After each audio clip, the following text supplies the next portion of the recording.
कभी ऐसा लगा कि खाना खाते वक्त अचानक एक शार्प दर्द उठा और क्रैक की आवाज आई और आपने सोचा अब ये दांत तो गया, अब इसे तो निकालना ही पड़ेगा। लेकिन हमेशा हर दांत का आखिरी रास्ता दांत निकालना नहीं होता है। शॉक फैक्ट, 80% केसेस में दांत बचाया जा सकता है। आज मैं आपको वही असली राज बताऊंगा जिससे आपका नेचुरल टीथ सेव किया जा सकता है। हेलो फ्रेंड्स, मेरा नाम डॉक्टर प्रणय ठक्कर है और मैं 12 सालों से डेंटल की प्रैक्टिस कर रहा हूँ और मेरा एक ही मोटिव है, जब तक हो सके दांत बचाओ।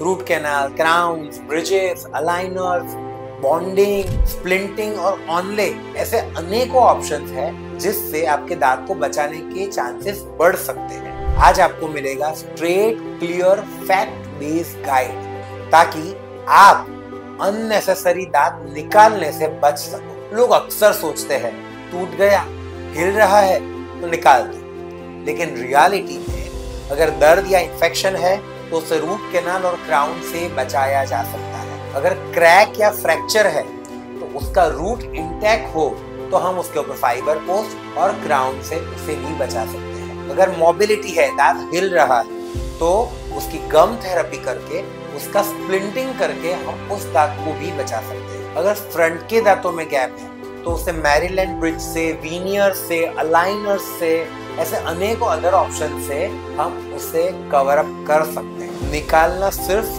तभी है जब वर्टिकल रूट फ्रैक्चर हो, सीवियर बोन लॉस हो, बार बार ट्रीटमेंट करके फेल हो रही हो, या तो फिर दांत के आजू बाजू का स्ट्रक्चर बचा ही ना हो। ये बहुत रेयर केसेस होते हैं जिनमें हमें दांत निकालने की सलाह दी जाती है। बड़ा फैक्ट, इंडिया में हर 3 मिनट में एक अननेसेसरी दांत निकालने का प्रोसीजर, मतलब कि एक्सट्रैक्शन हो रहा है। एज अ डेंटिस्ट हमारी फर्स्ट चॉइस हमेशा दांत बचाने की होती है। अब ये सारी प्रोसीजर पूरी डिटेल में समझाता हूँ। सबसे पहले हमने जाना रूट कैनाल प्लस क्राउन। इसमें क्या होगा, पहले आपकी नर्व्स क्लीन होगी, मतलब आपके दांतों के रूट्स की जो नर्व्स होती है वो क्लीन करेंगे। ऊपर से क्राउन लगाएंगे हेलमेट की तरह, बाइट नॉर्मल करेंगे, दर्द कंप्लीट, खत्म। दूसरा है फाइबर पोस्ट। अब ये क्या होता है, आपका दांत वीक है, उसका रूट है लेकिन ऊपर का क्राउन स्ट्रक्चर खराब हो गया है, तो एक रॉड जैसा डालेंगे सपोर्ट के लिए और उसके ऊपर हम कवर लगाएंगे।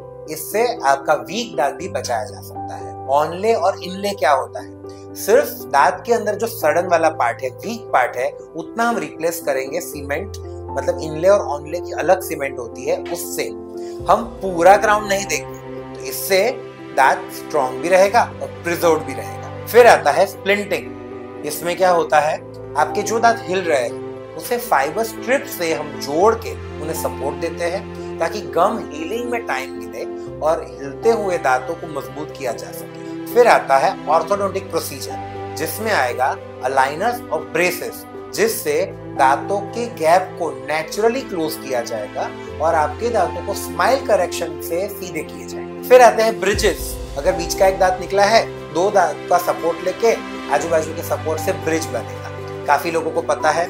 दूसरा ऑप्शन आता है मैरीलैंड ब्रिज। ये अल्ट्रा कंजर्वेटिव ब्रिज होता है सिर्फ फ्रंट के दांतों के लिए। फिर आता है कैंटिलीवर ब्रिज, जिसमें पीछे की तरफ सपोर्ट नहीं है, तो एक तरफ के दांत के सपोर्ट से भी हम ब्रिज बना सकते हैं। फिर आती है पेरियोडोंटल थेरेपी, जिसको फ्लैप सर्जरी भी कहा जाता है। हम डीप क्लीनिंग करेंगे, एंटीबायोटिक से वॉश करेंगे और बाइट गार्ड देंगे, जिससे आपके गम्स स्ट्रॉन्ग हो सकते हैं और आपके हिलते हुए दांतों को मजबूत किया जाता है। अब हम बात करेंगे कुछ हार्श ट्रुथ की, जो आप मान रहे हो कि सही है लेकिन वो नहीं है। जिसमें पहला आता है, पेन किलर खा के मेरा दांत का दर्द ठीक हो गया। पर पेन किलर सिर्फ दर्द छुपाता है, इन्फेक्शन नहीं। जितना डिले करोगे उतना खर्चा और पेन दोनों बढ़ता जाएगा। फिर है, सिर्फ ऊपर से देख के डिसीजन मत लो। ऊपर से आपको काला दिख रहा है, थोड़ा ब्राउन दिख रहा है, उससे डिसीजन कभी परफेक्ट नहीं हो सकता। एक्सरे और स्कैन जरूरी है। एक और चीज है, कॉस्मेटिक चीज हमेशा पहले मत सोचो, पहले फाउंडेशन स्ट्रॉन्ग करो, इन्फेक्शन हटाओ, सपोर्ट बनाओ, फिर स्माइल डिजाइन कराओ। इंडिया में 70% एडल्ट्स अपनी 40 इयर्स की एज से पहले अपना मिनिमम एक दांत लूज करते हैं बिकॉज ऑफ डीले। एक पेशेंट की स्टोरी में यहाँ बताना चाहूंगा। कुछ महीनों पहले 32 साल की उम्र की मीरा मेरे पास आई थी। उसका फ्रंट का दांत क्रैक हो गया था और लगभग 3 डेंटिस्ट की सलाह ऐसी मिली थी उसे कि ये दांत निकलवाओ और इम्प्लांट लगवाओ। अब इम्प्लांट बहुत अच्छी टेक्निक है, मैं इससे खिलाफ नहीं, लेकिन जब मैंने उसका स्कैन किया, एक्सरे देखा, उसकी फ्रैक्चर की लाइन वर्टिकल नहीं थी और ना ही वो रूट्स को कवर कर रही थी। हमने उसके केस में root canal with fibre post किया और ऊपर से उसे क्राउन दिया, और क्राउन भी जरकोनिया क्राउन इतना ज्यादा मैचिंग दिया कि लेस देन 1% डिफरेंस भी कोई बता नहीं सकता। और मीरा इतनी खुश थी कि सर आपने मेरा ओरिजिनल दांत बचा लिया और बिना दांत निकाले आपने मेरी ट्रीटमेंट बहुत जल्दी से कंप्लीट कर दी। उसका एक डायलॉग था, मेरा अपना दांत मेरी अपनी पहचान। दोस्तों, आपने भी कभी टाइम पे चेकअप नहीं करवाया और ऑप्शन कम पड़ गए? ये बहुत कॉमन प्रॉब्लम है। एक सलाह देना चाहता हूँ, अगर 2-3 हफ्तों से खाने में पेन हो रहा है या दांतों में झंझनाहट हो रही है या दांतों का हिलना फील हो रहा है, तो प्लीज इसे डिले मत करें। हो सके उतनी जल्दी अपॉइंटमेंट बुक करवाएं, चाहे मेरे क्लिनिक पे आए, चाहे अपने किसी भी ट्रस्टेड डेंटिस्ट के पास जाए, लेकिन जल्दी डायग्नोसिस से दांत को बचाया जा सकता है।